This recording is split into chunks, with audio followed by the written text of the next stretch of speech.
the R5. So I finally got the R5, and I just wanted to give you my first impressions, what I think of it right out of the box. First of all, I was going to compare it to the R, which I've been shooting with for about 1.5 years now, just because that's the mirrorless camera that I'm using, and this is Canon's newest mirrorless camera. It really doesn't compare to the R. It really looks, feels, and works more like a 5D. I was using the 5D series, lastly the 5D4, up until I switched over to mirrorless, and putting this back in my hand feels like I have the 5D4 back in my hand. Size-wise, buttons and everything really set up just like the 5D4. But comparing it to the R, comparing it to the Canon R, it's a little bit thicker. It's a little bit bulkier, but not too much. You know, it's like the R, you know, put on a little bit of weight, but not too much. It feels kind of just like the R, but just a little bit thicker, which really, I guess, makes it feel much more like the 5D4, but ergonomically in my hand, it feels better than the 5D4 felt in my hand. It just fits better. And the reason I really want to compare it to the 5D4 is because I'm getting a lot of the features back that I had in the 5D4 that I lost when I went to the EOS R. So these are features that aren't really upgrades or enhancements to the R. They're really features that I lost when I switched to the R, but now I'm getting back in the R5. So the first thing is the dedicated depth of field preview button, which is now down here at my fingertips. Not a big deal on the R. It was in the menus, I can assign a button to it, but it's really nice to have something at my fingertips that I'm used to using from the 5D series that I'm used to using for depth of field preview. Okay, in the back with controls, we got the control dial back. The control dial was one of my favorite parts of the 5D series. It's back here on the R5. I love using it. It's in a perfect spot. You can assign different functions to it, but it's just so easy to use. So the control dial is back, which I love. Probably my favorite control feature that I have back now is the joystick, which is this little thumb tab in the back here, which lets me, you can assign other things to it, but I've always used it to control the focus point. And basically it's just a little tab that you can move around with your thumb and just move the focus point wherever you want on the screen. Much improved over the 5D as far as how quickly it moves and the amount of space that you can actually cover with it. See if you can see there how quickly it moves around, and it covers the whole screen. So I can just very quickly move my focus point anywhere on the screen.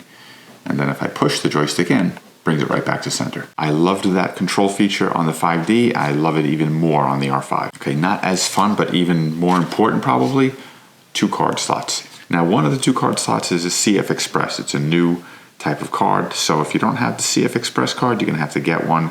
And the other one is the standard SD card.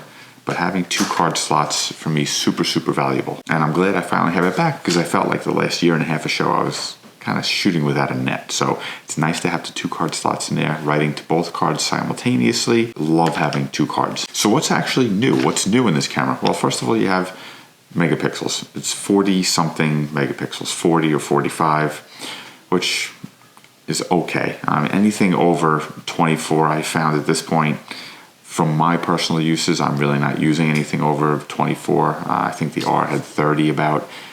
It's more than enough. 40 is more than enough. If they're going to give me more megapixels, fine, I'll take them. Don't really need them for what I do, but I guess it's good to have them. I'm not going to give back megapixels, so if I can shoot 40, I'll shoot at 40. So the eye detection autofocus, which the Canon R had, the R6 had, the M50 has, is actually in here also, but improved. It actually works even better. I've tried it out. It's amazing. It's really, the eye detect autofocus for me is probably the best feature of any of these mirrorless cameras. To be able to just shoot portraits, people running around, people moving, and not have to worry about your focus point, not have to worry about recomposing.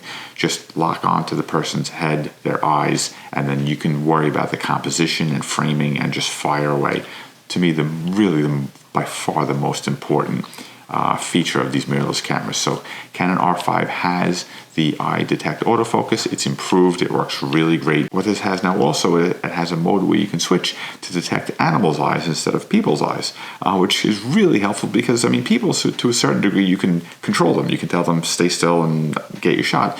With animals, they're all over the place. So to be able to shoot animals' eyes, birds in flight, whatever you're shooting, your dog running around in the backyard, your cat in the house, whatever you want to shoot, to be able to switch to animal eye detect autofocus mode is really a huge thing. I've tried it out also. It works. I mean, I'm just telling you, it works great. Probably the best. I'll get to the next one.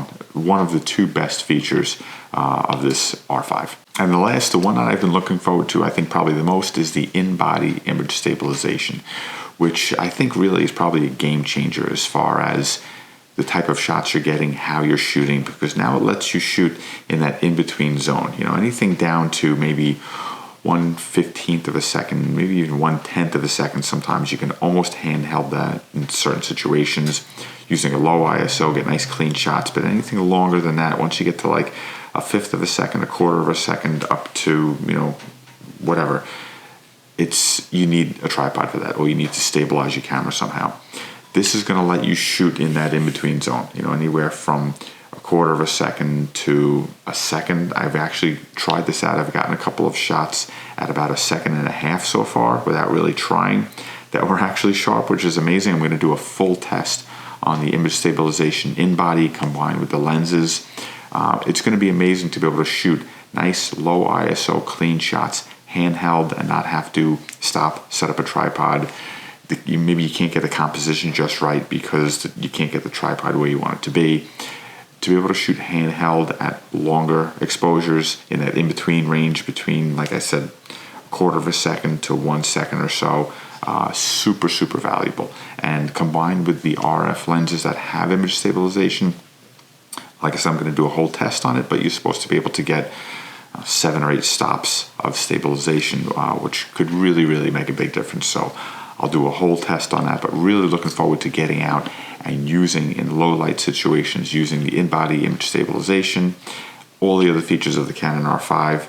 It's, you know, solid, it's weather sealed. It feels like I have the 5D4 back in my hand, which was my favorite camera of all. I think I'm probably going to end up replacing that with the R5 as my favorite at some point, because it just feels like having everything I need really in one camera. And it's got the flippy screen, which I can't say enough how great and useful the flippy screen is, to be able to compose, you know, down on the ground and have it facing up like this, to be able to compose around corners. You know, there's things that you can do without having to bend or crouch or get down on the ground, and be able to compose different creative images.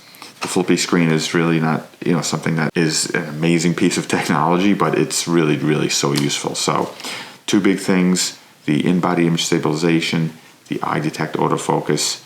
Just below that are having the controls back, like the joystick and the control wheel, and having the 2 card slots. Super, super happy with the R5 so far. I'm going to get out there and start shooting with it, show you some examples, do some tests, compare this to the R, compare this to different shutter speeds using the in-body image stabilization combined with the lenses. I'm going to do some tests on that, but really looking forward to getting out there and trying this. But like I said, if you have been a 5D shooter all along, and maybe now you have the 5D 3 or 4 and you're looking to get into mirrorless, this is a seamless transition. This is basically the 5D version now in mirrorless. So if you're a 5D shooter like I was before this, you're going to love this camera also. So I'm going to put up a couple of playlists here, one for the Canon R series and one for the M50, so you can check those out.